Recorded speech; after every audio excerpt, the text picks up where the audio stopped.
Assalamualaikum warahmatullahi wabarakatuh. Waalaikumsalam warahmatullahi wabarakatuh. Ya, selamat pagi anak-anak kelas 4C SD Muhammadiyah Melawang 1. Bagaimana kabarnya kalian? Alhamdulillah baik. Alhamdulillah baik. Baik, kita mulai pembelajaran pada pagi hari ini. Berdoa terlebih dahulu. Ayo, siapa yang mau memimpin doa? Mbak Farah, coba pimpin doa teman-temannya. Yuk. Berdoa mulai. Ya, oke anak-anak. Untuk pagi hari ini kita akan mulai pembelajarannya. Dari kalian ada yang belum masuk, kita tunggu temannya ya. Tidak apa-apa, nanti akan masuk belakangan, tidak apa-apa. Yang penting pembelajaran hari ini kita laksanakan. Marilah kita menyanyikan lagu Indonesia Raya. Oke.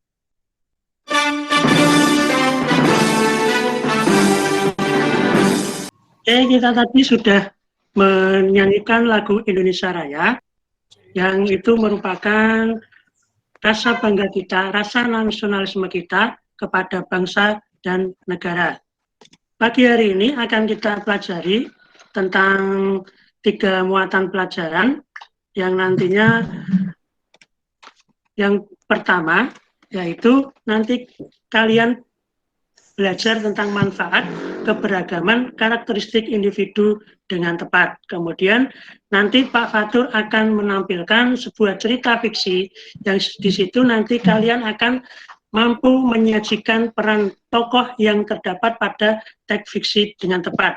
Kemudian di dalam teks fiksi itu ada gambar-gambar atau benda-benda 3 dimensi yang nantinya bisa kalian ciptakan atau kalian desain menjadi sebuah karya 3 dimensi yang baik dan benar. Oke, baik. Sebelum itu ada beberapa pertanyaan yang mungkin bisa kalian jawab nanti ya. Apakah yang kalian ketahui tentang keberagaman? Oke, ada dari kalian yang tahu tentang keberagaman? Siapa? Dari kalian ada yang tahu beragam? Beragam itu seperti apa? Mengenai keberagaman, kemudian setelah itu nanti dari keragaman karakteristik individu berhubungan dengan tokoh-tokoh yang ada di dalam cerita fiksi dan proses menggambar 3 dimensi. Nah, coba kalian nanti analisis hubungannya. Nah, baik, untuk keragaman itu sendiri, itu adalah keragaman itu bermacam-macam atau berjenis. Jika pada manusia, keragaman itu perbedaan yang dimiliki oleh setiap individu. Jadi, setiap individu itu mempunyai berbagai perbedaan-perbedaan. Keragaman karakteristik individu. Tadi kita sudah belajar mengenai individu itu perbedaan ciri-ciri khusus yang dimiliki oleh setiap manusia. Nah, oke. Contohnya sekarang bentuk keragaman individu. Coba ini apa saja? Yang pertama, keragaman fisik, warna kulit, jenis rambut, tinggi badan. Keragaman fisik itu yang ada dalam fisik kita. Kemudian yang kedua adalah keragaman umur atau usia. Ya, keragaman umur atau usia. Kemudian yang ketiga yaitu keragaman kegemaran. Kegemaran, hobi atau kegemaran. Mas Rizal, hobinya apa? Menggambar. Menggambar. Naik sepeda? Ya, boleh. Naik sepeda. Nah, kemudian keragaman jenis kelamin, ya. Keragaman sifat. Keragaman sifat. Nah, keragaman sifat itu ya sifatnya yang sabar, penyayang. Dari sini, kemudian di dalam masyarakat itu tidak jarang keberagaman karakteristik itu dijadikan masalah sehingga memecah belah persatuan dan kesatuan bangsa. Terjadinya masalah sering timbul akibat dari ulah pihak-pihak yang sengaja ingin membuat kekacauan dalam masyarakat. Nah, di dalam cerita fiksi, kalian tahu tidak cerita fiksi itu apa? Cerita hayalan. Cerita khayalan, ya. Berarti kalau khayalan itu ada tidak? Nyata tidak? Tidak. Tidak. Berarti bisa jadi nanti itu hanya buatan dari seorang pengarang saja. Unsurnya ya. Ciri-ciri cerita fiksi itu seperti unsurnya. Ada tema, ada tokoh, penokohan, watak, alur, latar, sudut pandang, dan amanat. Nah, coba nanti dari keragaman karakteristik individu yang tadi dibicarakan itu, nanti yang ini nanti kan ada hubungannya dengan tokoh-tokohnya. Ya. Oke, kita lihat dulu cerita fiksinya. Pada zaman dahulu kala, di wilayah Sukabumi terdapat sebuah kerajaan yang bernama Kuta Tanggehan. Aku tidak sudi memakainya.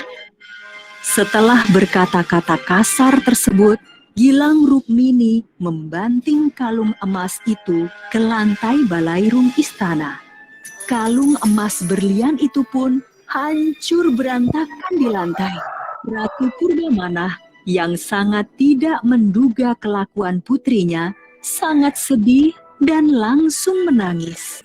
Seluruh kerajaan Kuta Tanggehan yang tenggelam oleh banjir air mata itu menjadi sebuah telaga. Warna indah itu dipercaya berasal dari perhiasan Putri Gilang Rukmini yang tersebar di dasar telaga. Sudah kan? Ya Pak, sudah. Ya, dari awal sampai akhir. Oke. Judulnya tadi apa? Asal mula telaga warna. Asal mula telaga warna. Nah, temanya itu apa? Tema dari cerita itu apa? Kemudian selain itu penokohan atau tokohnya. Di dalam tokoh tersebut, tokohnya siapa saja? Coba, siapa yang bisa? Tokohnya siapa saja? Raja, permaisuri, dan putri. Raja, Putrinya. permaisuri, ya betul.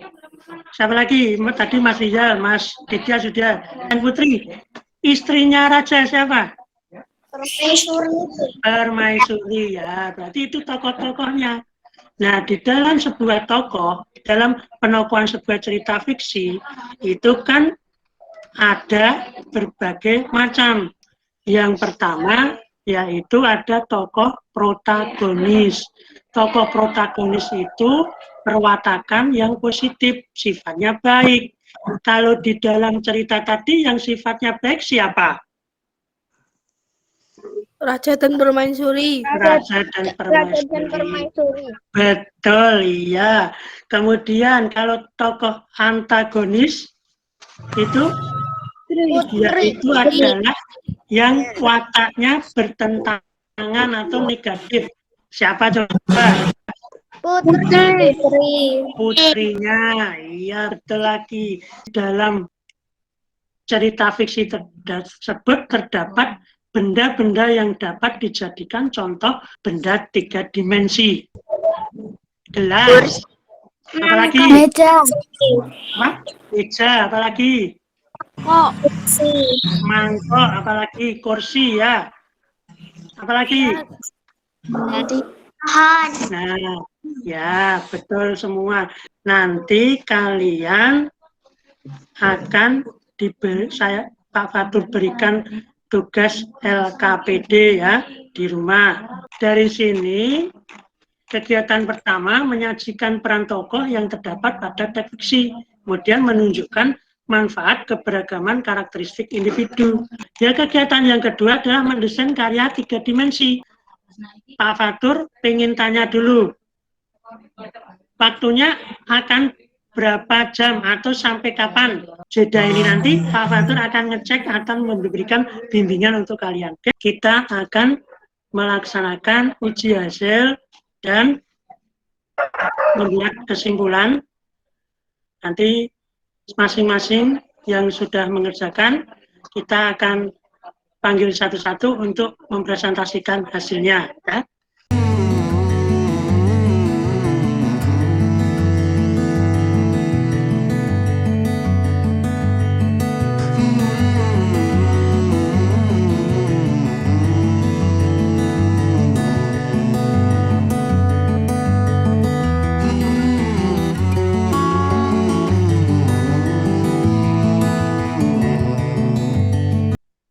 Nanti kalau kalian aktif nanti dapat hadiah lagi. Pak.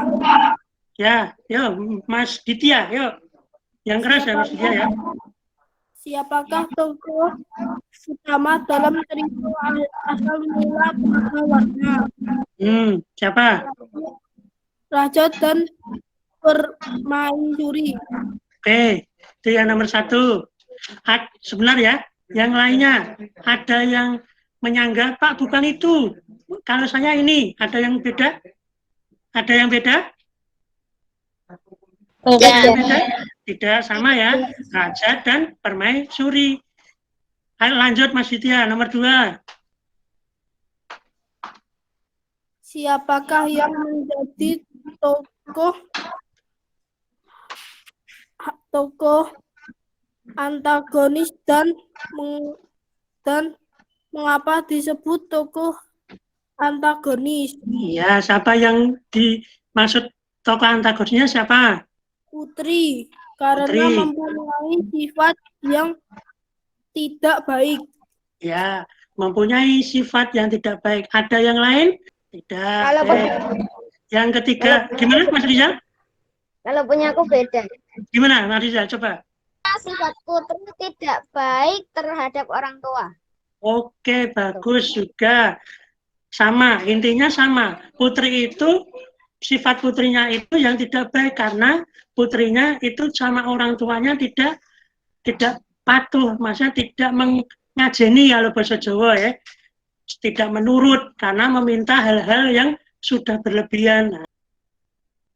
Yang nomor 2, yang tugas kegiatan kedua. Tadi kan Mas Ditya sudah, sekarang yang kegiatan 2. Sinten?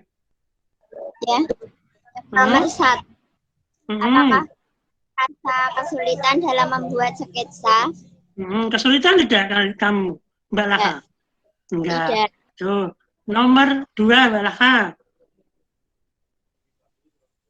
Apa pentingnya menggambar 3 dimensi? Dengan sketsa, toh? Nah, penting tidak dengan sketsa? Penting. Penting, karena kalau dengan sketsa membuat apa? Bermudah menggambar karya 3 dimensi. Jadi dia mempermudah menggambar karya 3 dimensi. Yang lain, ada yang merasa beda dengan jawaban Mbak Laka? Kalau tidak, tadi dianggap begitu ya jawabannya ya. Coba sekarang ditunjukkan gambarnya. Oke, sambil berbicara ini Pak punya saya gitu. Yuk. Punya saya. Ya, sip. Sudah ya hasilnya. Dihubungkan coba dari keragaman, kemudian ke cerita fiksi, kemudian ke hasil karya 3 dimensi. Kalian hubungkan. Siapa? Kita simpulkan bareng-bareng yuk. Yang pertama tadi, itu ya, ada pertanyaan buatan? Ada pertanyaan buatan? Sudah paham ya? Dan untuk pembelajaran besok, kita lanjutkan tema 9, tema 1. Kemudian, setelah pembelajaran ini kita selesai, evaluasi melalui Google Form saya kirimkan, kalian tinggal klik, nanti kalian isi. Itu nggih? Kita tutup pembelajaran ini dengan berdoa. Assalamualaikum warahmatullahi wabarakatuh.